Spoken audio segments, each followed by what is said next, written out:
बिस्मिल्लाहिर्रहमानिर्रहीम। अस्सलाम वालेकुम। इस ईद के साथ कि अल्लाह ताला आपकी तमाम दुआ को कबूल फरमाए, तमाम परेशानी से दूर रखे। तो आज जो बना रहे हैं बहुत ही मज़ेदार बैंगन का भुर्ता, ये कैसे बनाया जाता है और इसमें किस तरह टेस्ट आ सकता है, तो चलिए हम इसको बनाना स्टार्ट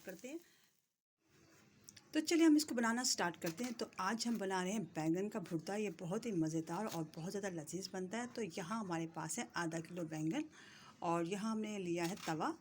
तो आप कोई भी तवा, ये रफली तवा हो घर में, वो ले लें और इस पर हम स्टीम करेंगे। आप चाहें तो डायरेक्ट चूल्हे पर भी इसको रख सकते हैं। और ये देखें, पहले हम इसकी कटिंग कर लेते हैं। कोई कढ़ाई हो तो उसमें भी आप इसको स्टीम दे सकते हैं। और साथ ही हम टमाटर रखेंगे इस पर। तो टमाटर भी कटिंग इस तरह करके हम रख लेंगे। और इसके बाद ये देखें, ये लहसुन आ गया हमारे पास, हरी मिर्चें आ गई हैं।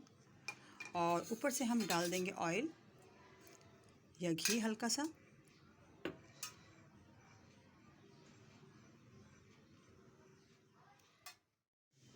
तो अब हम इसको बनाएंगे ढककर, और लो टू मीडियम आंच पर आपने इसको दम वाली आंच पर रखना है।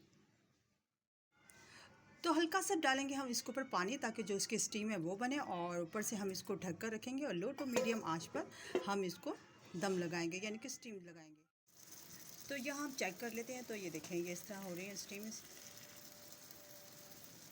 तो थोड़ी सी अलट पलट कर लेते हैं।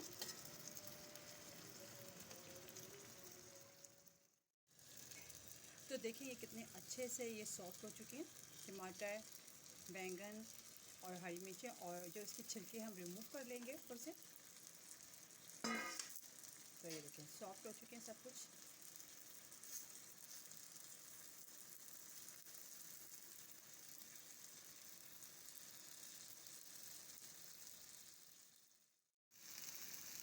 तो ये देखें इजीली जो इसके छिलके हम रिमूव हो जाएंगे।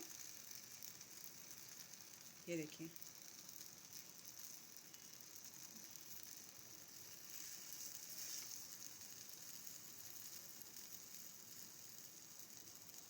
और थोड़ा सा हम इसको ठंडा कर लेते हैं।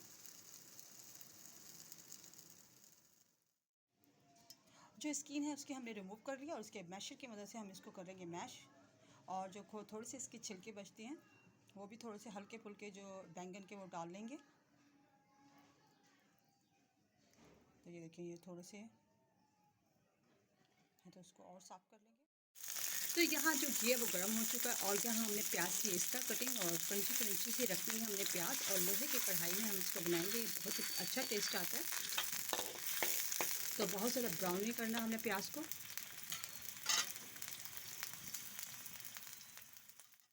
तो यहाँ जो प्याज है वो हमने ज़्यादा ब्राउन नहीं करनी, क्रंची रखनी है। और यहाँ जो हमने मैश किया है भुर्ता, तो वो हम इसमें ऐड कर देते हैं। और जो रेगुलर मसाले हैं वही इसमें जाएंगे।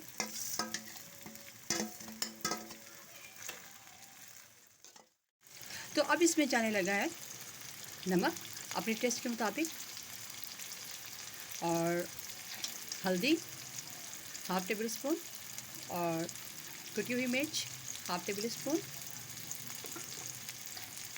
धनिया पाउडर ये भी हम हाफ़ डालेंगे, हाफ़ टेबल स्पून डालकर अच्छे से हम इसको मिक्स कर लेते हैं और उसको भून लेते हैं।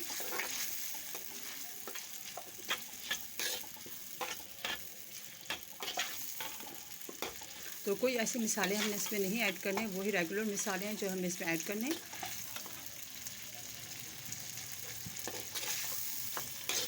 और अच्छे से इसको भूनने के बाद जब वो घी ऊपर आ जाएगा तो बहुत अच्छे से इसकी भुनाई हो जाएगी।